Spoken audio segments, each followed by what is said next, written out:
Hello दोस्तों, रवि जी के express में आप सभी का बहुत बहुत स्वागत है। दोस्तों, आज के इस वीडियो में हम देखेंगे बायोलॉजी का जो कोशिका विज्ञान चैप्टर है, सेकंड चैप्टर, उसी से हम करा रहे थे। तो पार्ट 1 इसका ऑलरेडी अपलोड हमने कर दिया है और पूरा टॉपिक क्लियर नहीं हो पाया था, तो इसलिए हम बोले थे पार्ट 2 लेकर आएंगे। तो ये उसी का कोशिका विज्ञान का पार्ट 2 है। तो चलिए, हम माइटोकॉन्ड्रिया तक कर लिए थे पहले पार्ट में, और उसके आगे जो 7 नंबर में है गोल्जी का यानी गोल्जी बॉडी, यहाँ से हम करेंगे। और दोस्तों, आपको एक बात बताना चाहेंगे कि यदि चैनल पर नए हो तो चैनल को सब्सक्राइब कीजिए और बेल आइकन प्रेस कीजिए, ताकि जब भी हम वीडियो अपलोड करें सबसे पहले नोटिफिकेशन आपको मिले। ठीक है दोस्तों, तो चलिए देर ना करते हुए हम टॉपिक पे सीधे बढ़ते हैं। और एक बात और आपसे कहना चाहेंगे कि निरंतर प्रयास करते रहिए और लगे रहिए, आपको सफलता एक दिन ज़रूर मिलेगी। हार नहीं मानना है, ठीक है, अंतिम तक कोशिश करते रहना है। जो अंतिम तक हार नहीं मानता है उसी को सफलता मिलता है, ये बात याद रखिएगा। ठीक है दोस्तों, चलिए, हमारी शुभकामनाएं आपके साथ है। चलिए तो टॉपिक पे। तो देखिए, यहाँ पे है गोल्जी काय, यानी गोल्जी काय को ही हम लोग गोल्जी बॉडी बोलते हैं। ठीक है, इसको इंग्लिश में क्या बोला जाता है? गोल्जी काय को गोल्जी बॉडी। देखिए, तो गोल्जी बॉडी यानी गोल्जी काय का खोज किसने किया? तो इटली के वैज्ञानिक थे कैमिलो गोल्जी, इन्हीं के द्वारा खोज किया गया। तो कैमिलो गोल्जी खोज किए, इसीलिए इनका टाइटल था गोल्जी। तो इसी के नाम पर गोल्जी काय या गोल्जी बॉडी इसका नाम रखा भी गया। ठीक है, यह क्या चीज़ से बना होता है? तो यह सूक्ष्म नलिकाओं यानी छोटे छोटे ट्यूबलेस से और उनके समूह से एवं थैलियों का बना होता है। किस चीज़ का बना होता है? यह गोल्जी काय जो होता है यह सूक्ष्म नलिकाओं के समूह एवं थैलियों का बना होता है। और इसमें क्या होता है, जो गोल्जी कॉम्प्लेक्स होता है उसमें कोशिका द्वारा जितने भी संश्लेषित प्रोटीन और अन्य पदार्थ होते हैं वो उसमें पुटिया के रूप में पैकेजिंग कर दिए जाते हैं। तो वही आगे है, देखिए, गोल्जी कॉम्प्लेक्स में कोशिका द्वारा संश्लेषित प्रोटीनों एवं, आगे देख लेते हैं, देखिए यहाँ पर प्रोटीनों एवं अन्य पदार्थों की पुटिकाओं के रूप में पैकिंग की जाती है। किसमें? गोल्जी कॉम्प्लेक्स में। देखिए, ये पुटिकाएं गंतव्य स्थान पर उस पदार्थ को पहुंचा देती है, यानी जहां पर उसको पहुंचना चाहिए उस स्थान पर ये पुटिका जो होती है पहुंचा देती है। कौन सी पुटिका? जो प्रोटीन और पदार्थों की पुटिका रहती है वही इसको अन्य स्थान पर पहुंचा देती है। यदि कोई पदार्थ कोशिका से बाहर स्रावित होता है तो उस पदार्थ वाली पुटिकाएं उसे कोशिका झिल्ली यानी सेल मेम्ब्रेन के माध्यम से बाहर निकलवा देती हैं। इस प्रकार गोल्जी काय को हम कोशिका के अणुओं का यातायात प्रबंधक भी कह सकते हैं। तो यातायात प्रबंधक किसे कहा जाता है? कोशिका के अणुओं का यातायात प्रबंधक गोल्जी बॉडी यानी गोल्जी काय को, जिसके खोज कैमिलो गोल्जी ने किया था। और पावर हाउस किसे कहा जाता है? तो वो माइटोकॉन्ड्रिया को कहा जाता है। ठीक है, प्रोटीन की फैक्ट्री किसे कहा जाता है? राइबोसोम को। ये पिछले क्लास में हम करा चुके हैं, तो ध्यान रखिएगा। चलिए आगे देख लेते हैं। ये कोशिका भित्ति यानी सेल वॉल एवं लाइसोसोम का निर्माण भी करते हैं। कौन? यही जिसको यातायात प्रबंधक कहा जाता है, यानी गोल्जी बॉडी। तो ये क्या करता है? कोशिका भित्ति एवं लाइसोसोम का निर्माण भी करता है। ठीक है, गोल्जी कॉम्प्लेक्स में साधारण शर्करा से कार्बोहाइड्रेट का संश्लेषण होता है। यानी जो गोल्जी कॉम्प्लेक्स होता है इसमें क्या होता है? साधारण शर्करा से यानी नॉर्मल शर्करा से कार्बोहाइड्रेट का संश्लेषण होता है। और वो क्या करता है? वो राइबोसोम में निर्मित प्रोटीन से मिलकर ग्लाइकोप्रोटीन बनाता है। ठीक है, जो शर्करा से कार्बोहाइड्रेट का संश्लेषण होता है वही क्या करता है? राइबोसोम में निर्मित प्रोटीन से मिलकर ग्लाइकोप्रोटीन बनाता है। आगे चलकर ये क्या करता है? ग्लाइकोप्रोटीन बना देता है। नेक्स्ट है, गोल्जी काय ग्लाइकोलिपिड का भी निर्माण करता है। गोल्जी काय किसका निर्माण करता है? ग्लाइकोलिपिड का भी निर्माण करता है। ठीक है, चलिए आगे देख लेते हैं। 8 नंबर में है लाइसोसोम। तो लाइसोसोम का खोज कौन किया था? डी डुबे ने किया था। और कब किया था? तो 1955 में, कहीं कहीं 1958 भी देता है, याद रखिएगा इसे, 1955।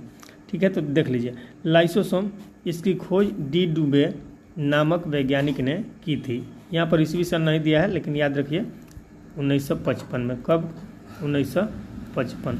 ठीक है, तो यह सूक्ष्म गोल इकहरी झिल्ली, दोहरी झिल्ली नहीं, इकहरी यानी सिंगल इसमें मेम्ब्रेन होता है, उससे घिरी थैली जैसी रचना होती है।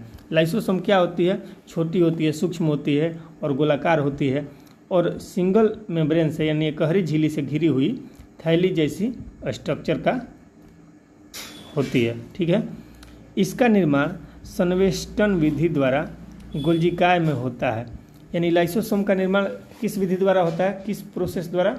तो संवेष्टन विधि द्वारा। ठीक है, उस प्रोसेस का क्या नाम है? संवेष्टन। ठीक है, तो किसका? लाइसोसोम का निर्माण जो होता है वो गोल्जिकाय में तो होता है, लेकिन किस विधि द्वारा? तो संवेष्टन विधि द्वारा।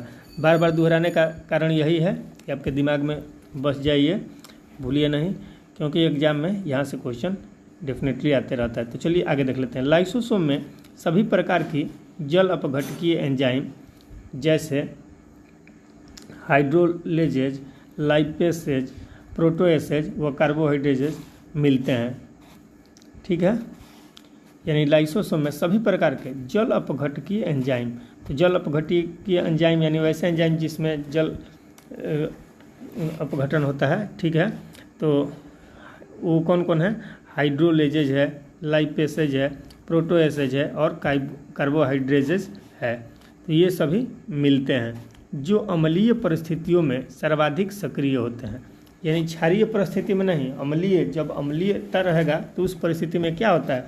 बहुत ज़्यादा एक्टिव हो जाता है। ठीक है, ये enzyme carbohydrate, protein, lipid, nucleic अम्ल आदि के पाचन में सक्षम है। ये जो एंजाइम होते हैं किस चीज़ के पाचन में सक्षम होते हैं? तो कार्बोहाइड्रेट, प्रोटीन, लिपिड और न्यूक्लिक अम्ल, इन सभी के पाचन में सक्षम है। और इसे आत्महत्या की थैली या आत्मघाती थैली यानी सुसाइड वेसल भी कहा जाता है। किसे आत्महत्या की थैली कहा जाता है? ये कहा जाता है लाइसोसोम को। लाइसोसोम को क्या कहा जाता है? आत्महत्या की थैली। ठीक है, आत्महत्या की थैली किसे कहा जाता है?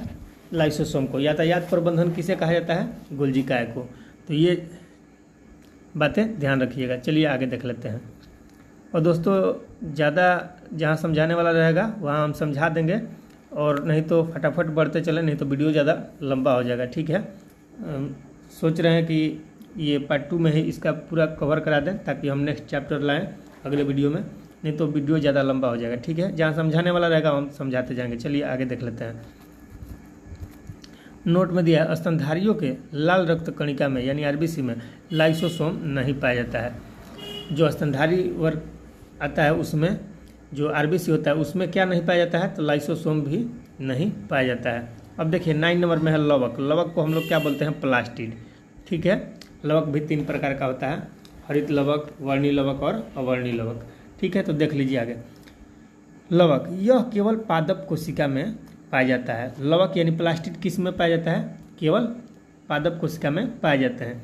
यह 3 प्रकार का होता है। कितने प्रकार का होता है? प्लास्टिड यानी लवक 3 प्रकार का। एक होता है हरित लवक जिसको हम लोग क्लोरोप्लास्ट बोलते हैं, एक होता है अवर्णी लवक यानी उसको ल्यूकोप्लास्ट बोलते हैं, और एक होता है वर्णी लवक जिसको हम लोग क्रोमोप्लास्ट बोलते हैं। ठीक है, क्रोमैटोग्राफी देखे हैं, इसी शब्द से बना है। क्रोमो यहाँ है ना, तो क्रोमैटोग्राफी भी एक होता है। उसमें क्या होता है? वर्ण लेखन आता है क्रोमैटोग्राफी में, तो वही वर्ण मतलब रंग। ठीक है, तो वर्णी लवक। ठीक है, एक आता है अवर्णी लवक यानी जिसमें रंग न रहे उसको ल्यूकोप्लास्ट बोलते हैं, और एक हरित लवक जो हरा रहता है यानी क्लोरोप्लास्ट। ठीक है, तो आइए इन सारे के बारे में डिटेल में हम जानते हैं। देखिए पहले है ए में हरित लवक यानी क्लोरोप्लास्ट। ठीक है, यह हरा रंग का होता है। कैसा होता है? हरित लवक, नाम में ही हरित, तो हरा रंग का रहेगा। हरा रंग का होता है क्योंकि इसके अंदर एक हरे रंग का पदार्थ पर्णहरित यानी क्लोरोफिल होता है। यानी क्लोरोप्लास्ट के अंदर क्या होता है? क्लोरोफिल होता है। क्लोरोफिल के अंदर क्लोरोप्लास्ट नहीं रहता है, क्लोरोप्लास्ट के अंदर क्लोरोफिल रहता है। यानी क्लोरोप्लास्ट बोले तो हरित लवक, और हरित लवक के अंदर पर्णहरित यानी क्लोरोफिल रहता है मौजूद। चलिए आगे देख लेते हैं। इसी की सहायता से पौधा प्रकाश संश्लेषण करता है। किसकी सहायता से? क्लोरोफिल यानी पर्णहरित की सहायता से पौधा प्रकाश संश्लेषण करता है और भोजन बनाता है। इसलिए हरित लवक को पादप कोशिका की रसोई घर कहते हैं। ठीक है, हरित लवक में रहता है क्लोरोफिल जो कि प्रकाश संश्लेषण में सहायता करता है, और इसीलिए हरित लवक में रहता है, इसीलिए इसको क्या कहा जाता है, हरित लवक को पादप कोशिका का रसोई घर कहा जाता है। पादप कोशिका का रसोई घर किसे कहा जाता है, हरित लवक यानी क्लोरोप्लास्ट को कहा जाता है। ठीक है, आगे देखिए, इसमें राइबोसोम पाया जाता है, यानी इसमें क्या पाया जाता है, राइबोसोम। ठीक है, और राइबोसोम किस चीज़ का बना होता है, मूलतः वो प्रोटीन ही होता है। ठीक है, आगे देखिए, इसको ज़रा ऊपर कर लेते हैं। देखिए, इसमें राइबोसोम पाया जाता है। क्लोरोप्लास्ट में डीएनए और आरएनए दोनों की उपस्थिति उन्हें स्वप्रतिकृति के लिए योग्य बनाती है। यानी क्लोरोप्लास्ट में क्या मौजूद रहता है, डीएनए रहता है मौजूद कि आरएनए, कि डीएनए या आरएनए, कि डीएनए और आरएनए। तो डीएनए या आरएनए नहीं, यानी एक रहेगा या दूसरा रहेगा, ऐसा बात नहीं है, दोनों मौजूद होता है। ठीक है, यानी क्लोरोप्लास्ट में डीएनए और आरएनए दोनों की उपस्थिति उन्हें स्वप्रतिकृति के लिए योग्य बनाती है। क्लोरोफिल में कौन सा धातु पाया जाता है, पूछता है, तो ध्यान रखिएगा, क्लोरोफिल में मैग्नीशियम एवं क्लोरोप्लास्ट में मैग्नीज, लोहा तथा तांबा तत्व पाए जाते हैं। क्लोरोफिल में कौन सा पाया जाता है, मैग्नीशियम पाया जाता है। एग्जाम में बहुत बार रिपीट किया है, पूछते रहता है। ठीक है, क्लोरोफिल में क्या पाया जाएगा, मैग्नीशियम, और क्लोरोप्लास्ट कहेगा तो इसमें मैग्नीज, लोहा और तांबा पाया जाता है। ठीक है, जैसे रक्त में क्या पाया जाता है, तो आयरन पाया जाता है, उसी तरह रक्त में जो हीमोग्लोबिन रहता है उसमें आयरन पाया जाता है ना, लोहा। उसी तरह जो क्लोरोप्लास्ट रहता है यानी हरित लवक, उसमें मैग्नीज, लोहा यानी Fe और कॉपर यानी तांबा तीनों पाया जाता है। लेकिन क्लोरोफिल यानी पर्णहरित में केवल मैग्नीशियम पाया जाता है। ठीक है, चलिए आगे देख लेते हैं। पत्तियों का रंग पीला उनमें किसकी मौजूदगी के कारण होता है, तो कैरोटीन के निर्माण होने के कारण हो जाता है उसका पत्तियों का पीला रंग। ठीक है, और हल्दी वगैरह में भी जो गाजर वगैरह होता है उसमें पीलापन आ जाता है, कैरोटीन के कारण ही आता है। हल्दी में तो कुकुरमीन होता है, उसके कारण पीला होता है। चलिए आगे देख लेते हैं। अवर्णीय लवक यानी ल्यूकोप्लास्ट। देखिए, अवर्णीय लवक यानी ल्यूकोप्लास्ट, यह रंगहीन लवक है। अवर्णीय यानी अवर्णीय, एक वर्णीय रहता है, एक अवर्णीय रहता है। अवर्णीय मतलब उसमें वर्ण ही नहीं है, रंग ही नहीं है, यानी कलरलेस है, तो इसीलिए यह रंगहीन लवक होता है। ठीक है, यह पौधे के उन भागों की कोशिकाओं में पाया जाता है जो सूर्य के प्रकाश से वंचित है। यानी पौधा का ऐसा भाग जिसको सूर्य का प्रकाश से न मिल पाए, उस भागों में अवर्णीय लवक पाया जाता है। अब अवर्णीय लवक कहाँ, पत्ती में पाया जाएगा, नहीं पाया जाएगा, क्योंकि पत्ती में, तना में तो प्रकाश मिलेगा ही। अब देखिए कहाँ पाया जाएगा, जैसे कि जड़ों में, भूमिगत तना आदि में ये भोज्य पदार्थों का संग्रह करने वाला लवक है। ठीक है, जड़ में पाया जाता है, रूट में पाया जाता है, जो पृथ्वी के अंदर उसका तना दबा हुआ है स्टेम, उसमें पाया जाएगा। और क्या करता है, भोज्य पदार्थों का संग्रह करता है। यानी इसमें मंड, स्टार्च, वसा और प्रोटीन कणिकाओं का संग्रह रहता है। ठीक है, आगे देख लीजिए, वर्णीय लवक यानी क्रोमोप्लास्ट। देखिए, वर्णीय लवक यानी क्रोमोप्लास्ट, ये रंगीन लवक होते हैं। कैसे होते हैं, रंगीन लवक होते हैं, जो प्रायः लाल, पीले, नारंगी रंग के होते हैं। तो वर्णीय लवक कैसे होते हैं, लाल, पीला और नारंगी, याद रखिएगा, रेड, येलो और ऑरेंज।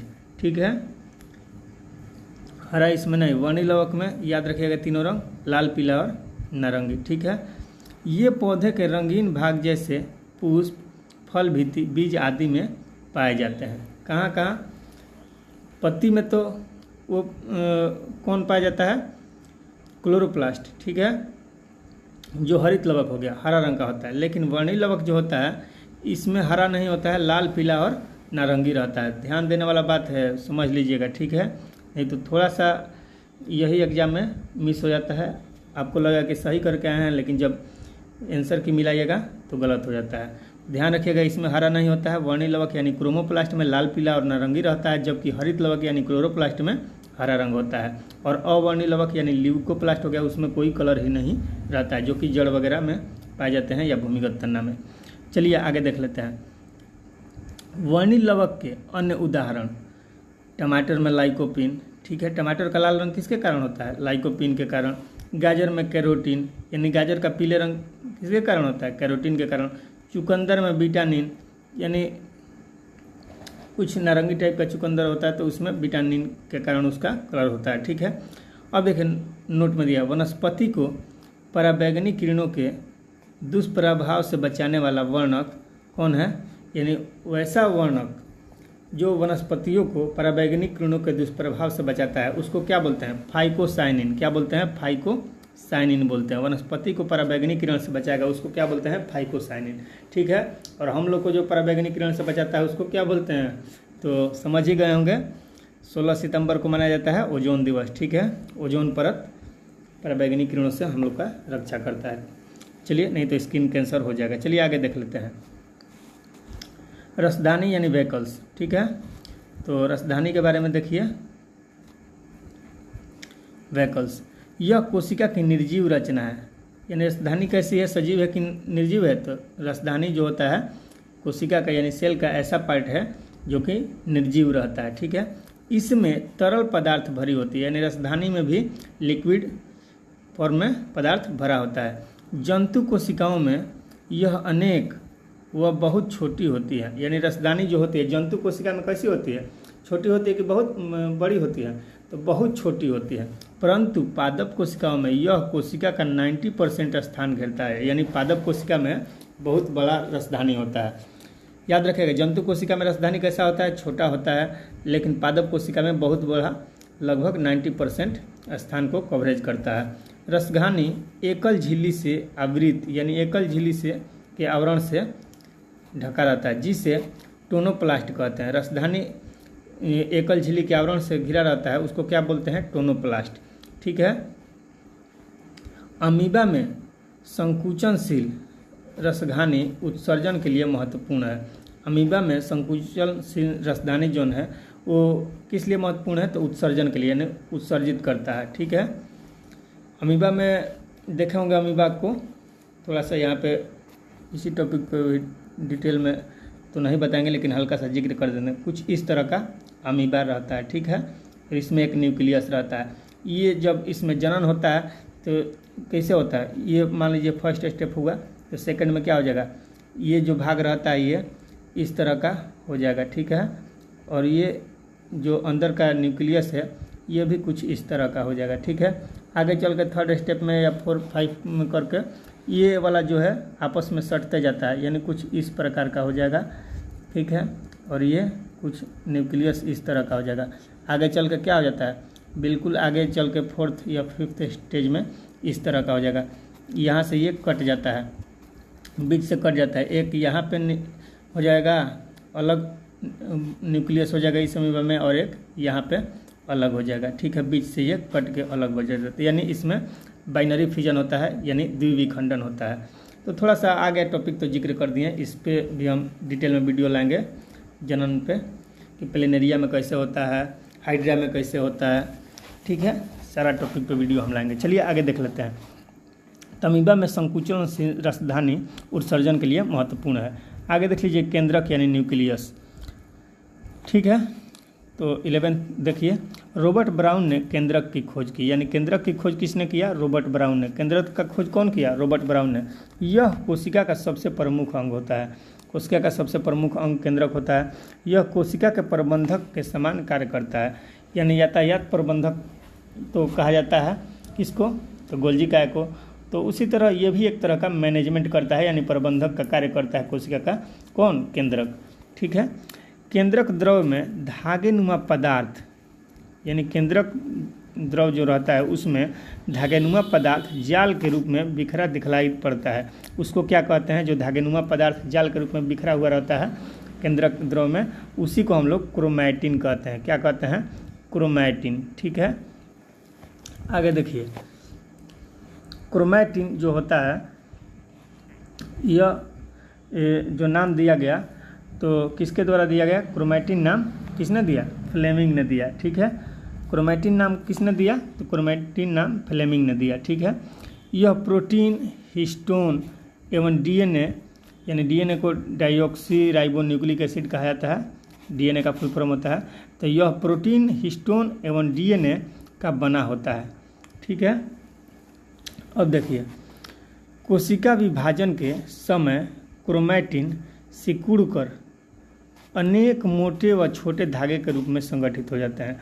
यानी जब कोशिका का विभाजन होता है, सेल जब टूटता है, तो उस समय क्रोमैटिन जो होता है सिकुड़कर क्या हो जाता है, अनेक मोटे, यानी छोटे छोटे तो रहेंगे लेकिन मोटा रहेगा, धागे के रूप में संगठित हो जाते हैं, यानी जुट जाते हैं। इन धागों को क्या कहा जाता है, गुणसूत्र यानी क्रोमोसोम कहा जाता है। और इसी का खोज कौन किया था, बाल्डेयर किया था। ठीक है, गुणसूत्र का आगे आपको हो सकता है मिलेगा। देखिए, तो इन धागों को क्या कहा जाता है, जो छोटे छोटे और मोटे मोटे धागे रहते हैं, तो इनको हम लोग गुणसूत्र कहते हैं। ठीक है, अब देखिए, प्रत्येक जाति के जीवधारियों में सभी कोशिकाओं के केंद्रक में गुणसूत्र की संख्या निश्चित होती है।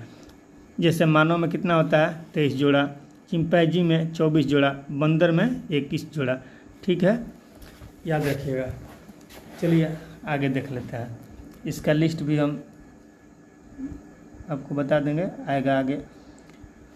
चलिए देख लेते हैं। सबसे कम किस में रहता है गुणसूत्र, एस्केरिस में मात्र 2 ठो रहता है, और सबसे ज़्यादा टेरिडोकाइटस में 1300 से 1600 रहता है, याद रखिएगा। चलिए आगे देख लेते हैं। प्रत्येक गुणसूत्र में जेली के समान एक गाढ़ा भाग होता है, बहुत इंपॉर्टेंट है। प्रत्येक गुणसूत्र में जेली के समान एक गाढ़ा भाग रहता है, उसको क्या कहते हैं, तो उसी को हम लोग मैट्रिक्स कहते हैं। क्या कहते हैं, मैट्रिक्स। ठीक है, डॉट मैट्रिक्स, वो प्रिंटर हो गया। ठीक है, तो अभी आपको कंप्यूटर में नहीं जाना है, यहाँ बायोलॉजी में। ठीक है, और मैथ में भी मैट्रिक्स का आता है, पजल देखें ना, तो यहाँ पर क्या होगा बायोलॉजी में, मैट्रिक्स। जो प्रत्येक गुणसूत्र होता है उसमें एक जेली के समान गाढ़ा भाग होता है, उसको मैट्रिक्स कहा जाता है। तो देखिए, मैट्रिक्स में 2 परस्पर लिपटे महीन एवं कुंडलित सूत्र दिखाई देते हैं। ठीक है, जिन्हें क्या कहा जाता है, क्रोमोनिमाटा कहते हैं। मैट्रिक्स के अंदर अपने आप में परस्पर लिपटे हुए महीन और कुंडलित सूत्र दिखाई देते हैं, उन्हीं को हम लोग क्या कहते हैं, क्रोमोनिमाटा। और प्रत्येक क्रोमोनिमाटा में एक अर्ध गुणसूत्र कहलाता है। प्रत्येक क्रोमोनिमाटा क्या कहलाता है, एक अर्ध गुणसूत्र कहलाता है, यानी क्रोमैटिड उसको कहा जाता है। अर्ध गुणसूत्र को क्रोमैटिड कहा जाता है। इस प्रकार प्रत्येक गुणसूत्र 2 क्रोमैटिड का बना होता है, यानी 2 क्रोमैटिड यानी 2 ठो अर्ध गुणसूत्र मिलके एक गुणसूत्र बनाएगा, जाहिर सी बात है। ठीक है, तो आगे देखिए, दोनों क्रोमैटिड एक निश्चित स्थान पर एक दूसरे से जुड़े होते हैं, और जिस स्थान पर जुड़ा होता है, जहाँ पर उसका ज्वाइंट होता है, उसको क्या कहते हैं, तो उसको सेंट्रोमियर कहा जाता है। ठीक है, सब अपने आप में इम्पोर्टेंट पॉइंट है। कहिएगा कि बायोलॉजी का क्वेश्चन ही नहीं पकड़ में आ रहा है, तो सारा चीज़ लूसेंट में दिया हुआ है, लेकिन आप दिमाग में रखते नहीं हो। चलिए आगे देख लेते हैं।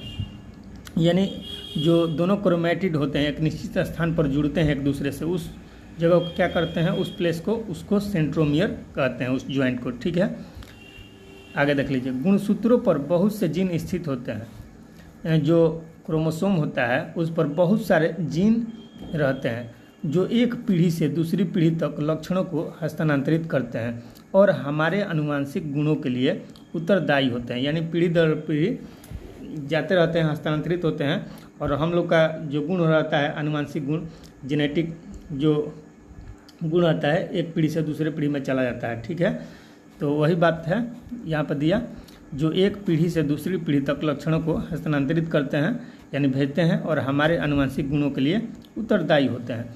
चूँकि ये जीन गुणसूत्रों पर स्थित होते हैं एवं गुणसूत्र के माध्यम से ही पीढ़ी दर पीढ़ी हस्तांतरित होते हैं, इसीलिए गुणसूत्रों को क्या कहा जाता है, वंशागति का वाहक कहा जाता है। वंशागति का वाहक किसे कहा जाता है, गुणसूत्र को, यानी क्रोमोसोम को। ठीक है, अब देखिए क्रोमैटिन। क्रोमैटिन के अलावा केंद्रक में एक सघन गोल रचनाएं दिखलाई पड़ती है, यानी क्रोमैटिन के अलावा केंद्रक में क्या होता है, एक सघन, यानी सघन मतलब जिसमें ज़्यादा डेंसिटी रहेगा, यानी घना रहेगा, उस तरह का गोल रचना यानी स्ट्रक्चर दिखाई पड़ता है। इसको क्या कहते हैं, केंद्रिका कहते हैं, यानी न्यूक्लियस कहते हैं। ठीक है, इसमें राइबोसोम के लिए आरएनए, यानी आरएनए को क्या बोलेंगे, राइबोन्यूक्लिक एसिड, डीएनए को डाई राइबोन्यूक्लिक एसिड बोलते हैं, डाइऑक्सी राइबोन्यूक्लिक एसिड, और आरएनए को राइबोन्यूक्लिक एसिड।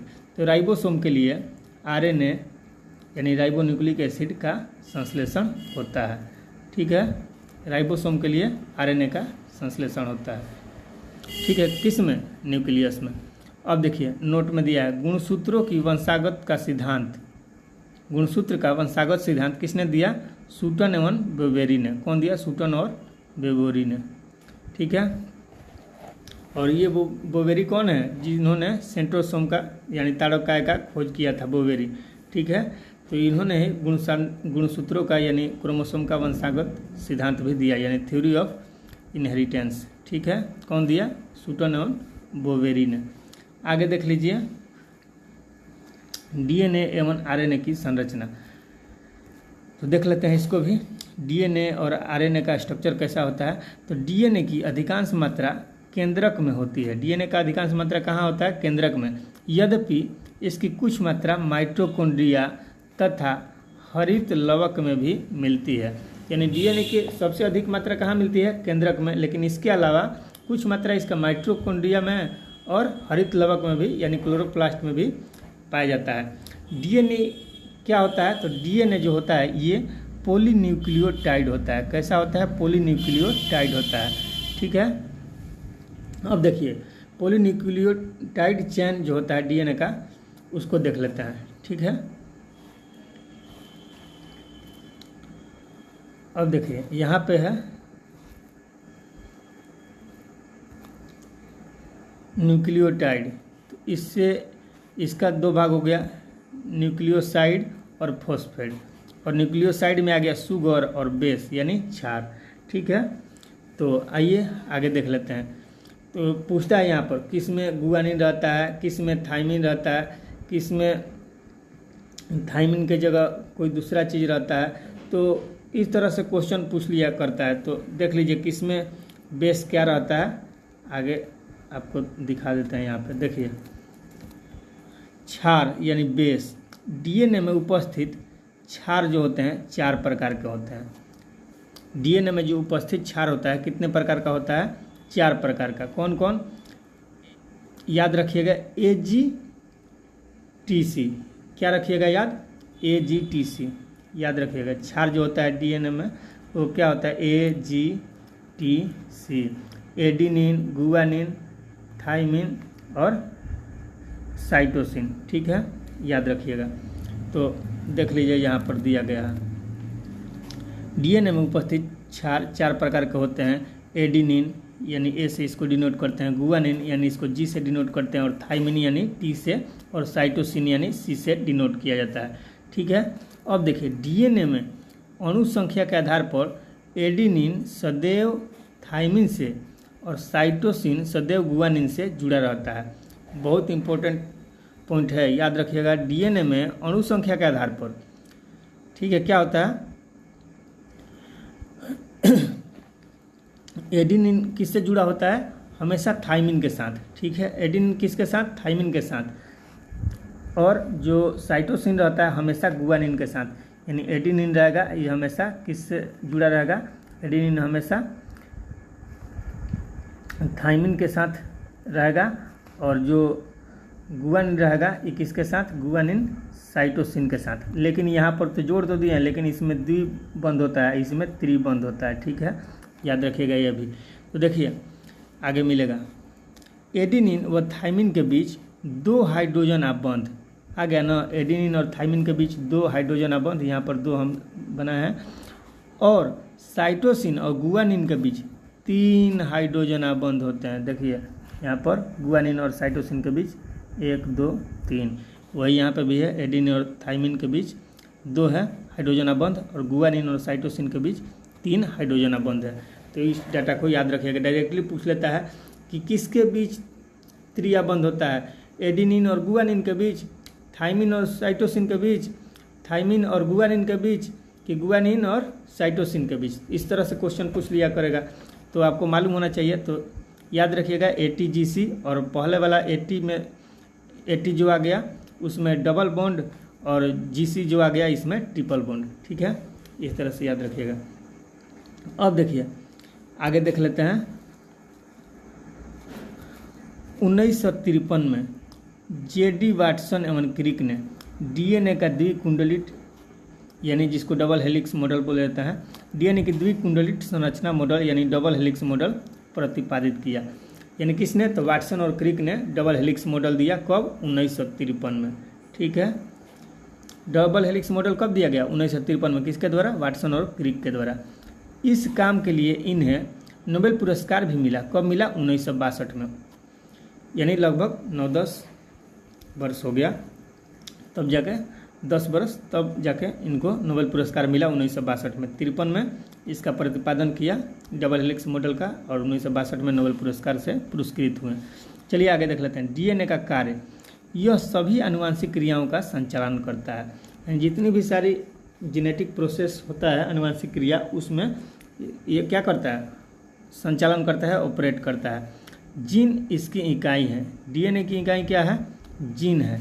ठीक है, जीन किसका इकाई है? डीएनए का। ठीक है, यह प्रोटीन संश्लेषण को नियंत्रित करता है, यानी जो प्रोटीन संश्लेषण होता है उसको कंट्रोल भी करता है डीएनए। ठीक है, प्रयोगशाला में सर्वप्रथम डीएनए का संश्लेषण किसने किया? प्रयोगशाला में सबसे पहले डीएनए का जो संश्लेषण किए थे उन वैज्ञानिक का क्या नाम था? हरगोविंद खुराना। ठीक है, जिन्होंने प्रयोगशाला में सबसे पहले डीएनए का संश्लेषण किया, याद रखिएगा। चलिए आगे देख लेते हैं। आरएनए का निर्माण यानी राइबोन्यूक्लिक एसिड का निर्माण कैसे होता है? तो आरएनए का निर्माण जो प्रोसेस से होता है उसको ट्रांसक्रिप्शन कहा जाता है। ठीक है, तो ये भी याद रखिएगा, ट्रांसक्रिप्शन कहा जाता है इसको। आरएनए के निर्माण प्रक्रिया को ट्रांसक्रिप्शन कहा जाता है। देखिए, डीएनए से ही आरएनए का संश्लेषण होता है। इस क्रिया में डीएनए की एक श्रृंखला पर आरएनए की न्यूक्लियोटाइड आकर जुड़ जाती है। हाँ, तो दोस्तों देखिए, यहाँ पर क्या था कि इस क्रिया में डीएनए की एक श्रृंखला पर आरएनए की न्यूक्लियोटाइड आकर जुड़ जाती है। यानी जो डीएनए होता है डाईऑक्सी राइबोन्यूक्लिक एसिड, इसकी एक श्रृंखला पर राइबोन्यूक्लिक एसिड यानी आरएनए की न्यूक्लियोटाइड आकर जुड़ जाती है। इस प्रकार एक अस्थायी यानी अस्थायी बोले तो टेम्पररी डीएनए आरएनए संकर का निर्माण होता है, यानी हाइब्रिड जिसको हम लोग बोलते हैं। ठीक है, निर्माण हो जाता है, यानी उसमें डीएनए और आरएनए का दोनों का मिक्सचर हो जाएगा, तो वो संकर ही ना होगा। ठीक है, तो उसका निर्माण होता है। इसमें नाइट्रोजन बेस थाइमिन के स्थान पर यूरेसिल हो जाता है।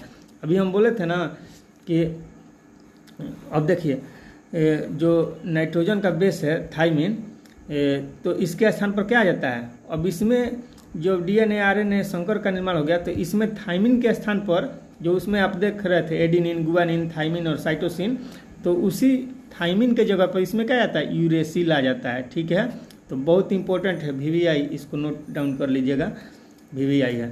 ठीक है, इसमें क्या आता है? थाइमिन के जगह यूरेसिल आके जुड़ जाता है। ठीक है, कुछ समय बाद आरएनए की समजात श्रृंखला अलग भी हो जाती है, और इसके तत्पश्चात इसके बाद क्या होता है? आरएनए का जो एक तरह का श्रृंखला रहता है वो अलग हो जाता है। चलिए आगे देख लेते हैं। तो देखिए यहाँ पर है, अब आरएनए का प्रकार रहेगा आरआरएनए, टीआरएनए, एमआरएनए। तो एम मैसेंजर होता है, टी ट्रांसफर होता है, और आर राइबोसोमल होता है। तो नाम पे ही है, तो चलिए अभी आपको समझ में आ जाएगा। देखिए, आरएनए मूलतः कितने प्रकार के होता है? ये 3 प्रकार के होते हैं। ठीक है, 3 प्रकार का होता ही है।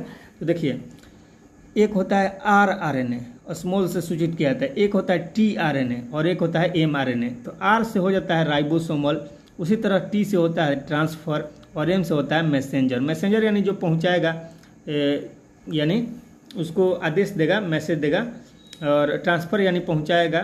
ठीक है, और ये तो राइबोसोमल यानी राइबोसोम पर जो लगा होता है वो हो गया। तो आइए डिटेल में इसको देख लेते हैं। आरआरएनए पहला है आरआरएनए, यानी आरआरएनए को राइबोसोमल आरएनए बोला जाता है। ये राइबोसोम पर लगे रहते हैं। आरआरएनए कहाँ होता है? तो राइबोसोम पर लगा होता है और प्रोटीन संश्लेषण में सहायता करता है। अब देखिए, हर एक पॉइंट अपने आप में जुड़ा हुआ है। अब आर से क्या हो जाएगा? ट्रांसफर होगा। आर से क्या होगा? मैसेंजर होगा? नहीं, आर से राइबोसोमल ही होगा। ठीक है, कूट देखिए इसका कोडिंग तो देखिए, अब जब आपको मालूम हो गया कि राइबोसोमल आरएनए इसका होगा, आरएनए का फुल फॉर्म राइबोसोमल होगा, तो राइबोसोमल यानी राइबोसोम का ये इससे रिलेटेड होगा। तो ये राइबोसोम पर लगे रहते हैं। आपको मालूम होना चाहिए कि जब राइबोसोम पर लगा होता है तो राइबोसोम जो होता है वो खुद ही प्रोटीन से भरा होता है, ठीक है। तो ये किसका संश्लेषण करेगा, तो राइबोसोम पर यदि लगा रहेगा तो ये और क्या करेगा, और प्रोटीन का संश्लेषण में सहायता करेगा, ठीक है, क्योंकि राइबोसोम मूलतः प्रोटीन होते हैं, आपको मालूम होगा, ठीक है। तो ये राइबोसोम पर लगा होगा तो इसलिए ये प्रोटीन संश्लेषण में सहायता भी करेगा, ठीक है। अब आगे देख लीजिए टीआरएनए यानी transfer RNA, T for transfer. अब देखिए यह प्रोटीन संश्लेषण में विभिन्न प्रकार के अमीनो अम्ल को राइबोसोम पर लाते हैं, यानी प्रोटीन संश्लेषण में अलग अलग प्रकार का जो अमीनो अम्ल होता है उसको कहाँ लाते हैं, राइबोसोम पर लेकर आता है, यानी ट्रांसफ़र कर देता है जहाँ पर प्रोटीन बनता है, ठीक है। यानी प्रोटीन संश्लेषण होता है उसमें क्या करता है, यह ट्रांसफर आरएनए वो राइबोसोम पर उसको अमीनो अम्ल को लाता है जहाँ पर प्रोटीन बनता है, ठीक है। अब देखिए नोट में दिया है प्रोटीन बनने की अंतिम क्रिया को क्या कहते हैं, तो ट्रांसलेशन कहते हैं। अनुवाद मत समझ लीजिएगा, ट्रांसलेशन मतलब अनुवाद होता है। तो ये बायोलॉजी है। प्रोटीन बनने की अंतिम क्रिया को, प्रोसेस को क्या कहेंगे, ट्रांसलेशन कहेंगे। अब आता है एमआरएनए यानी मैसेंजर आरएनए। तो जो एमआरएनए यानी मैसेंजर आरएनए होता है यह क्या होता है, यह केंद्रक के बाहर यानी जो न्यूक्लियस होता है उसके आउटसाइड में विभिन्न आदेश लेकर यानी उससे मैसेज लेता है और अमीनो अम्ल को यानी अमीनो एसिड को चुनने में, उसको सेलेक्ट करने में हेल्प करता है, ठीक है। तो एमआरएनए का वर्क क्या हो गया, ये मैसेंजर आरएनए हो गया और ये न्यूक्लियस से जितने भी आउटसाइड में होता है उसका आदेश लेकर अमीनो अम्ल को चुनने में मदद करता है, ठीक है। तो चलिए आगे बढ़ते हैं। ऐसा करते हैं कि आपको समझ में आ गया होगा। अब देखिए डीएनए और आरएनए में मुख्य अंतर, यानी मेनली इसमें डिफरेंस क्या होता है डीएनए और आरएनए में, तो उसको एक एक करके पॉइंट देख लेते हैं। तो देखिए सबसे पहला पॉइंट, इसमें डाइऑक्सी राइबोज शर्करा होती है, यानी डीएनए का फुल फॉर्म ही होता है dioxy ribo nucleic acid, RNA का होता है राइबो न्यूक्लिक एसिड। तो राइबो न्यूक्लिक एसिड यानी इसमें राइबोज शर्करा होगी, डाइऑक्सी राइबो न्यूक्लिक एसिड यानी इसमें डाइऑक्सी राइबोज होगा। क्लियर है, नाम पे ही है। अब देखिए दूसरा पॉइंट इसमें क्या आता है, दूसरा पॉइंट इसमें बेस क्या होता है, एडिनिन, गुआनिन, थाइमिन और साइटोसिन। अभी हम बताए थे कि और आरएनए में क्या हो जाता है, जब संकर का निर्माण कर लेता है अलग हो जाता है, तो आरएनए में क्या होता है, जो थाइमिन होता है नाइट्रोजन का बेस, उसके जगह पर इसमें क्या आता है, यूरेसिल आ जाता है, ठीक है। तो इसमें बेस थाइमिन की जगह यूरेसिल आ जाता है, यही तो पॉइंट है, बस यही एग्जाम में करेगा। अब अगला पॉइंट देख लीजिए, थर्ड नंबर का पॉइंट बोल रहा है यह मुख्यतः केंद्रक में पाया जाता है, यानी न्यूक्लियस में पाया जाता है। डीएनए कहाँ पाया जाता है, मेनली ये जब भी पाया जाएगा तो न्यूक्लियस के अंदर ही पाया जाता है। लेकिन आरएनए कहाँ पाया जाता है, यह केंद्रक में तो पाया ही जाएगा न्यूक्लियस में, लेकिन उसके साथ साथ कोशिका द्रव यानी जिसको हम लोग साइटोप्लाज्म बोलते हैं वहाँ पर भी यह पाया जाता है, ठीक है। चलिए अब आगे देख लेते हैं पादप एवं जंतु कोशिका में मुख्य अंतर, यानी पादप कोशिका प्लांट में और एनिमल जो सेल होता है उसमें क्या मेनली डिफरेंस है। तो देखिए इसको भी देख लेते हैं। पहला पॉइंट देखिए, पादप कोशिका में कोशिका भित्ति पाई जाती है। पादप कोशिका में क्या होता है, कोशिका भित्ति पाई जाती है, लेकिन जंतु कोशिका में कोशिका भित्ति अनुपस्थित होती है, इसमें नहीं पाया जाता है। पहले ही हम बता चुके हैं कि कोशिका भित्ति किस में पाई जाती है, केवल पादप कोशिका में, और जो होता है सेंट्रोसोम यानी तारक का वो किस में पाया जाता है, केवल जंतु कोशिका में, वो पादप कोशिका में नहीं पाया जाता है। पहले हम बता चुके हैं, लेकिन फिर उसका डिफरेंस आया तो यहाँ पर भी वो पॉइंट आ ही गया। देखिए आगे दूसरा पॉइंट, इसमें लवक पाया जाता है। लवक यानी प्लास्टिड जिसको बोला जाता है, पादप कोशिका में पाया ही जाएगा लवक, ठीक है। जंतु कोशिका, इसमें लवक अनुपस्थित होता है, इसमें कोई लवक यानी प्लास्टिड नहीं रहता है, ठीक है। जो कलर होता है हम लोग का गोरा काला, ये किसके चलते होता है, तो ये त्वचा का जो होता है इसमें मेलानिन होता है, तो मेलानिन के कारण हम लोग का स्किन थोड़ा सा इधर उधर होता है, ठीक है, लेकिन कोई प्लास्टिक नहीं पाया जाता है। अब देखिए तारक काय यानी सेंट्रोसोम, ठीक है, अनुपस्थित रहता है। पादप कोशिका में यानी प्लांट में सेंट्रोसोम नहीं रहेगा, ठीक है, जबकि जंतु कोशिका में तारक काय यानी सेंट्रोसोम होता है, ठीक है। हम बताए भी थे कि तारक काय क्या होता है, सॉरी किसने खोज किया था, तो बोवेरी खोज किया था। और उसी के अंदर एक या दो कण जैसी रचना होती है जिसको हम लोग क्या बोलते हैं, उसको सेंट्रियोल बोला जाता है। आपको याद आ रहा होगा, पिछले वीडियो में हम करा चुके हैं। चलिए आगे देख लेते हैं। रिक्तिका यानी वेकल्स। तो पादप कोशिका की जो रिक्तिका होती है ये कैसी होती है, बड़ी होती है।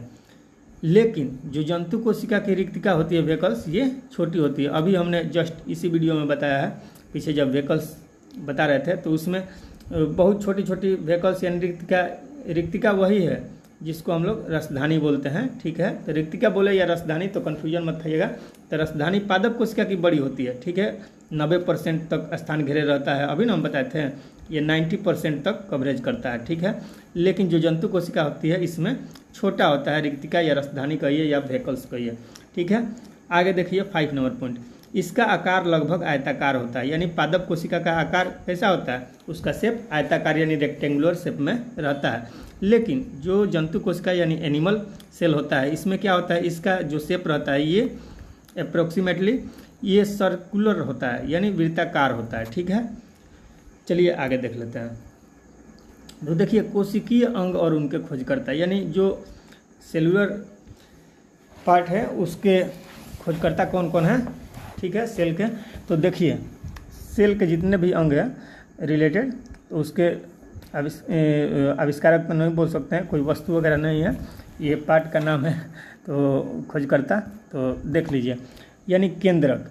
तो केंद्रक के खोजकर्ता कौन है, केंद्रक का खोज किसने किया, तो रॉबर्ट ब्राउन ने किया। केंद्रक का खोज कौन किया, रॉबर्ट ब्राउन। क्लोरोप्लास्ट यानी हरित लवक, तो क्लोरोप्लास्ट का खोज कौन किया, स्चिम्पर ने किया। कौन किया, स्चिम्पर ने किया। तारक काय यानी सेंट्रोसोम का खोज कौन किया, बोवेरी ने किया। गोल्जी काय को कैमिलो गोल्जी या जॉर्ज गोल्जी बोलिए किया। माइटोकॉन्ड्रिया का खोज अल्टमैन ने किया, लेकिन नामकरण कौन किया था, बेंडा किया था। स्फीरोसोम का खोज पर्नर किया। स्फीरोसोम का खोज कौन किया, पर्नर किया। और जो क्रोमैटिन है इसका खोज कौन किया, फ्लेमिंग ने किया। क्रोमैटिन का खोज कौन किया था, फ्लेमिंग ने। और केंद्रिका का खोज कौन किया, तो केंद्रिका का खोज फोंटाना किया था। केंद्रिका का खोज कौन किया था, फोंटाना। उसी तरह क्रोमोसोम का हाफ मिक्सचर या कहीं कहीं वाल्डेयर भी आपको देखने को मिलेगा, तो क्रोमोसोम का खोज हाफ मिक्सचर या वाल्डेयर। ठीक है, अंतःद्रव्य जालिका यानी ER जिसको हम लोग इंग्लिश में बोलते हैं एंडोप्लाज्मिक रेटिकुलम, तो उसका खोज कौन किया था, पोर्टर किया था। कौन किया था, पोर्टर। एंडोप्लाज्मिक रेटिकुलम का खोज कौन किया था, पोर्टर किया था। लाइसोसोम का डी डुबे ने किया था। ठीक है, और राइबोसोम का पेलार्ड किया था। राइबोसोम का कौन किया था, जी पेलार्ड। ठीक है, जीव द्रव का खोज कौन किया था, तो जीव द्रव का खोज किया था डुजार्डिन। लेकिन जीव द्रव का नामकरण कौन किया था, जीव द्रव का नामकरण पुरकिंजे किया था 1839 में, याद रखिएगा। और केंद्रक कला का खोज कौन किया था, हर्टविग किया था। केंद्रक कला का खोज हर्टविग, जीव द्रव का खोज डुजार्डिन। चलिए आगे देख लेते हैं। कोशिका विभाजन यानी सेल डिवीजन। अब आपको मिलेगा असूत्री विभाजन, समसूत्री विभाजन और अर्धसूत्री विभाजन, और उनमें क्या क्या डिफरेंस होता है, किसमें होता है कौन सा विभाजन, ये भी हम लोग जानेंगे। तो चलिए सेल डिवीजन देख लेते हैं। तो कोशिका विभाजन यानी सेल डिवीजन को सर्वप्रथम 1855 ईस्वी में विरचाऊ ने, जिसको हम लोग विरसा बोलते थे।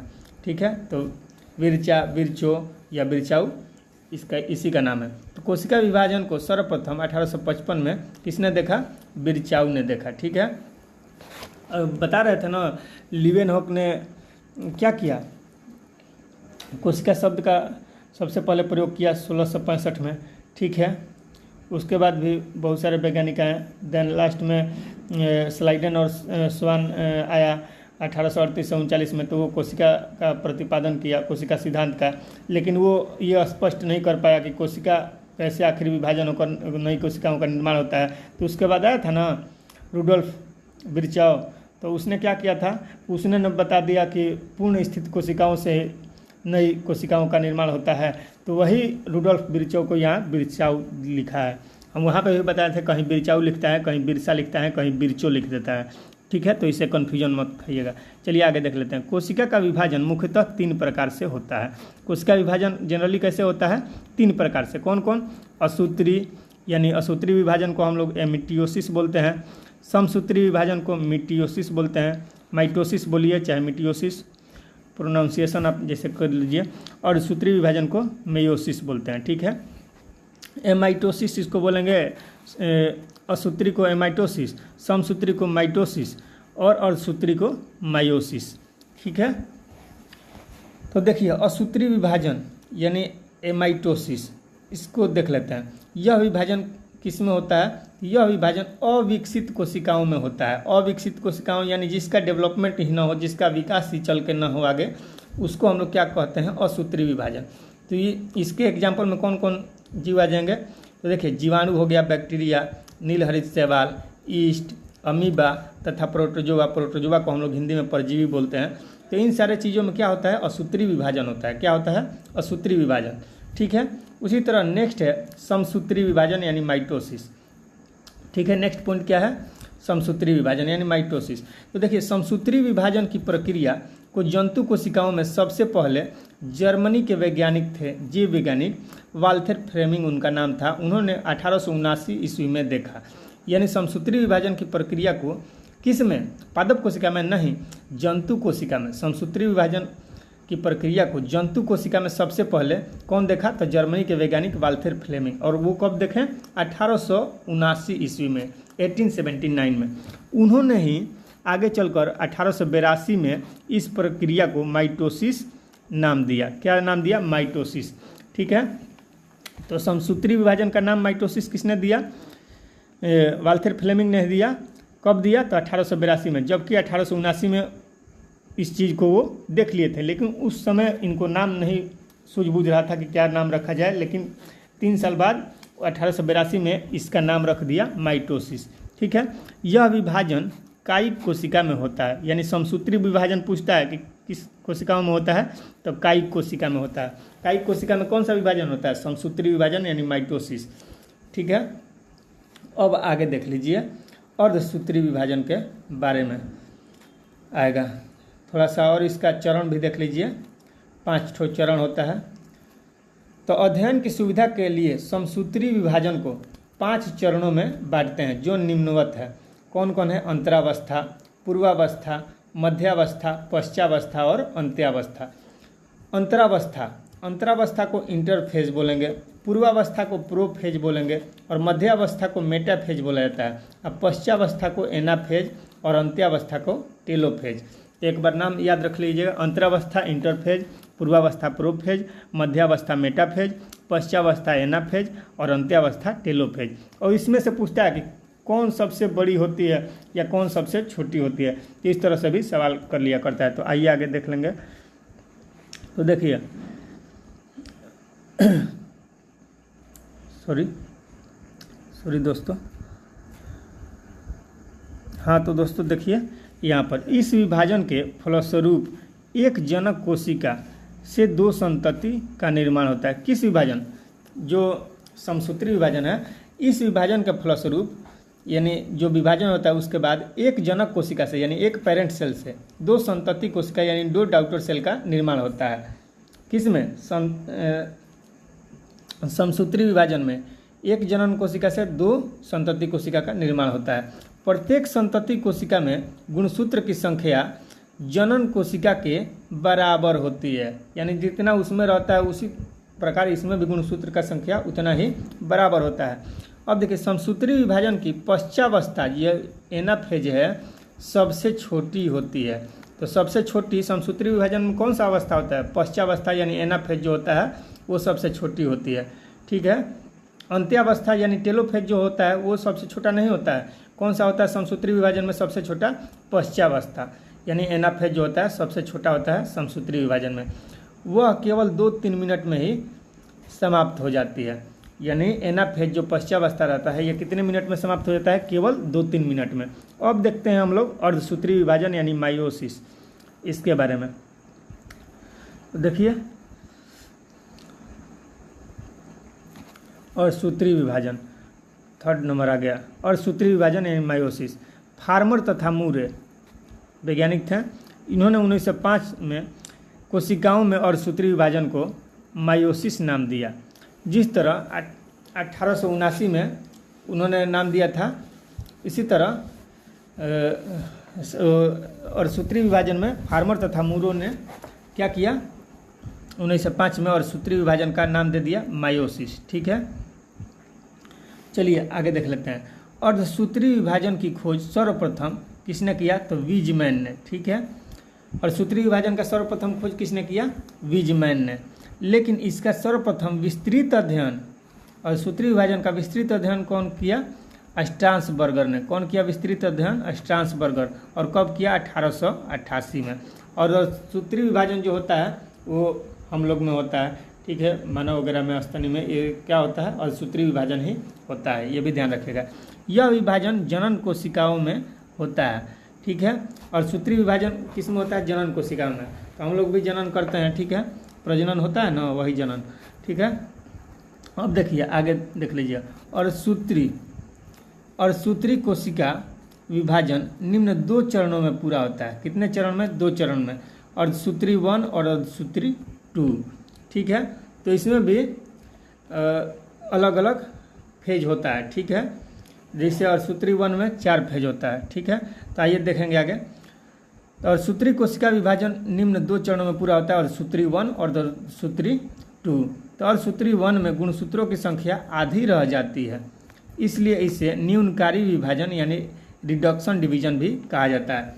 ठीक है, और सूत्री 1 में क्या होता है, गुणसूत्र की संख्या आधी रह जाती है, इसीलिए इसको न्यूनकारी विभाजन यानी रिड्यूस हो रहा है, आधा हो जा रहा है। ठीक है, इसीलिए इसको रिडक्शन डिवीजन भी कहते हैं। और सूत्री प्रथम विभाजन में यानी अर्धसूत्री 1 में 4 अवस्थाएं होती है। और सूत्री 1 में कितनी अवस्था होती है, 4 अवस्था, जबकि समसूत्री में कितनी अवस्था होती थी, 5 अवस्था। लेकिन अर्धसूत्री प्रथम जो है, और सूत्री का जो अर्धसूत्री प्रथम है उसमें कितना होता है, 4 अवस्था। एक होता है प्रोफेज 1, दूसरा होता है मेटाफेज 1, तीसरा होता है एनाफेज 1, और चौथा होता है टेलाफेज 1।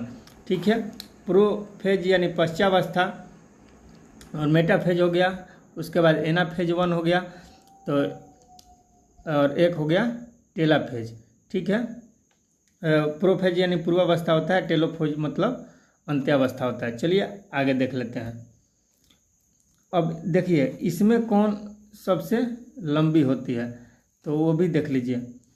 प्रोफेज 1 में सबसे लंबी प्रवस्था होती है, प्रोफेज 1 सबसे लंबी प्रवस्था होती है। और सूत्री प्रथम में जो 4 अवस्थाएं थी, जो ये प्रोफेज 1 है, ये क्या होता है, सबसे लंबी प्रवस्था होती है। ठीक है, जो कि 5 उप अवस्थाओं में पूरी होती है।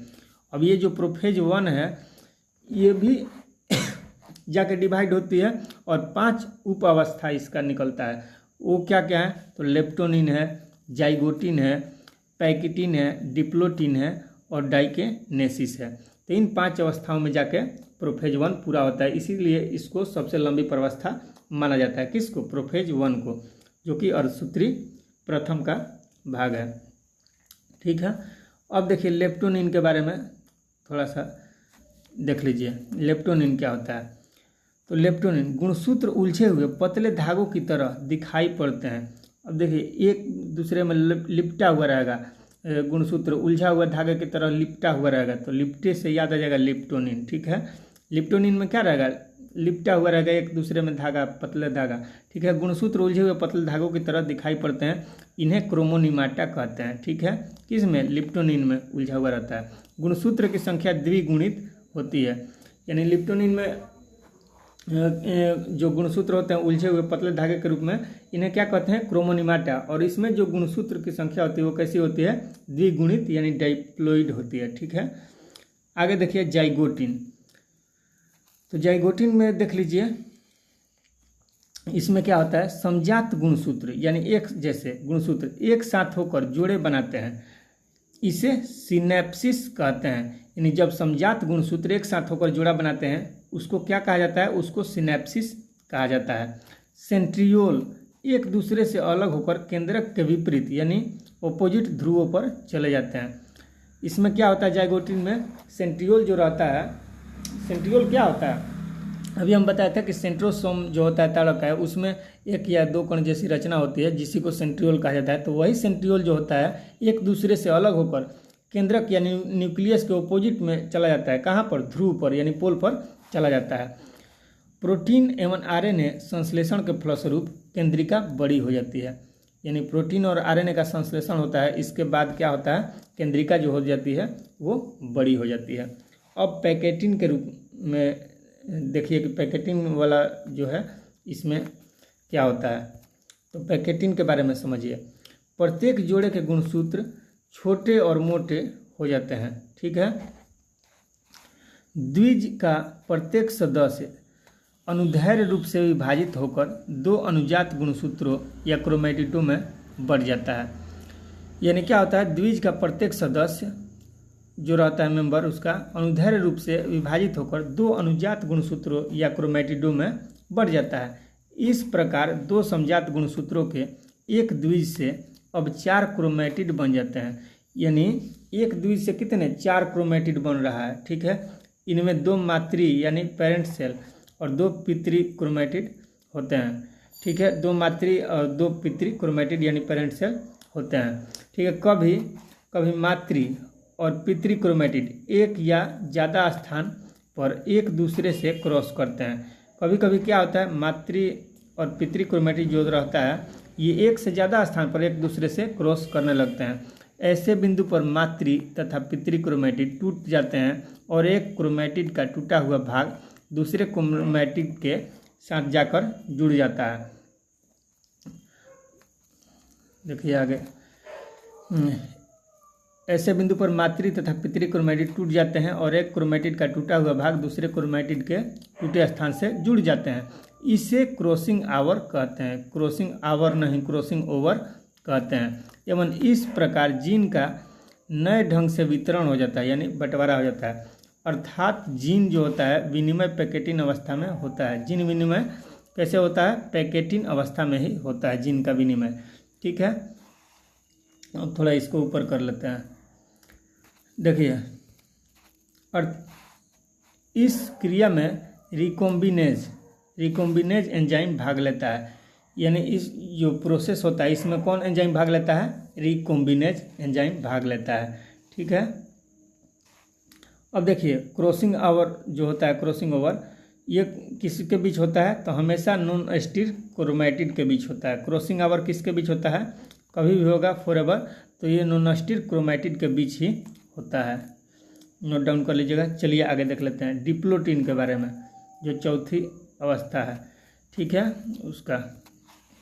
तो देखिए, डिप्लोटिन समजात गुणसूत्र अलग होने लगते हैं। डिप्लोटिन अवस्था में क्या होता है, समजात गुणसूत्र अलग होने लगते हैं, परंतु जोड़े के 2 सदस्य पूर्ण रूप से अलग नहीं हो पाते। समजात गुणसूत्र वाले अलग तो होने लगते हैं, लेकिन जोड़ा का जो 2 सदस्य रहता है पूर्ण रूप से यानी पूरी तरह से अलग नहीं हो पाता, क्योंकि वे कहीं कहीं एक दूसरे से एक्स के रूप में उलझे हुए रहते हैं। ऐसे स्थानों को काईएजमाटा कहते हैं। जहाँ एक्स के रूप में अपने आप में उलझे हुए रहेंगे उसको क्या कहेंगे, काईएजमाटा कहते हैं, ठीक है। काईएजमाटा की औसत संख्या को बारंबारता कहते हैं। काईएजमाटा की जो एवरेज संख्या रहता है उसको हम लोग क्या कहते हैं, बारंबारता कहते हैं, ठीक है, याद रखिएगा। काईएजमाटा का अंतीकरण हो जाता है, यानी टर्मिनलाइजेशन हो जाता है। चलिए आगे देख लेते हैं डाइकिनेसिस, जो 5वीं अवस्था है और अंतिम अवस्था इसकी। तो 5वीं है डाइकिनेसिस। केंद्रक कला और केंद्रिका लुप्त हो जाती है। डाइकिनेसिस में क्या होता है, केंद्रक कला और केंद्रिका लुप्त हो जाता है। अब देखिए, अर्धसूत्री विभाजन 2, ये तो अर्धसूत्री विभाजन 1 का था, ठीक है। उसी में उसका 5 ठो था, जिसमें से अर्धसूत्री प्रथम के बारे में चल रहा था, ठीक है। अर्धसूत्री प्रथम में 5 ठो था, ठीक है, और उसका 4 ठो था, जिसमें से अर्धसूत्री प्रथम था, उसी में से ये सारा चला था 5 ठो। लेकिन अब अर्धसूत्री विभाजन 2 के बारे में देखिए। अर्धसूत्री विभाजन 2 समसूत्री विभाजन के समान ही होता है। अर्धसूत्री विभाजन 2 जो रहता है किसके समान रहता है, समसूत्री विभाजन के समान ही होता है। अर्धसूत्री विभाजन में एक जनक कोशिका से 4 संतति कोशिका का निर्माण होता है। यानी अर्धसूत्री विभाजन में क्या होता है, एक जनक यानी पेरेंट सेल से कितने संतति कोशिका का निर्माण होता है, 4 संतति कोशिका का निर्माण होता है, ठीक है। अब देखिए आगे इसमें आगे देख लेते हैं बस ख़त्म ही होने वाला है। समसूत्री एवं अर्धसूत्री विभाजन में अंतर देख लीजिए क्या क्या है इसमें मेनली डिफरेंस। देखिए समसूत्री और अर्धसूत्री विभाजन, तो इधर है समसूत्री विभाजन और इधर है अर्धसूत्री विभाजन। तो समसूत्री विभाजन में देखिए पहला पॉइंट, यह विभाजन कायिक कोशिका में होता है। समसूत्री विभाजन किस में होता है? कायिक कोशिका में। जबकि अर्धसूत्री विभाजन जो होता है ये जनन कोशिका में होता है। किस में होता है? जनन कोशिका में। ठीक है, इस विभाजन में कम समय लगता है, यानी समसूत्री विभाजन में ज़्यादा समय लगता है कि कम समय लगता है, लेकिन अर्धसूत्री विभाजन में अधिक समय लगता है। ठीक है, अर्धसूत्री विभाजन में कितना समय लगता है? अधिक समय लगता है। इस विभाजन के द्वारा एक कोशिका से 2 कोशिकाएं बनती है, यानी समसूत्री में एक पेरेंट सेल से कितने? 2। लेकिन अर्धसूत्री में क्या होता है? इसमें एक कोशिका से 4 कोशिका का निर्माण होता है। ठीक है, यानी एक पेरेंट सेल से 4 डॉटर सेल का निर्माण होता है, जबकि इसमें एक पेरेंट सेल से 2 ही डॉटर सेल का निर्माण होता है समसूत्री में। ठीक है, अब आगे देखिए डिफरेंस क्या है।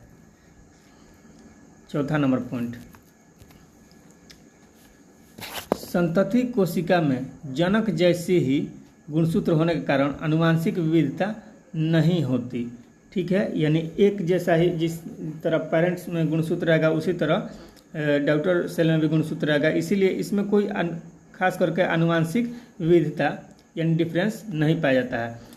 अब इसमें देखिए अर्धसूत्री विभाजन में संतति कोशिकाओं में जनकों से भिन्न गुणसूत्र होने के कारण आनुवंशिक विविधता इसमें पाया जाता है।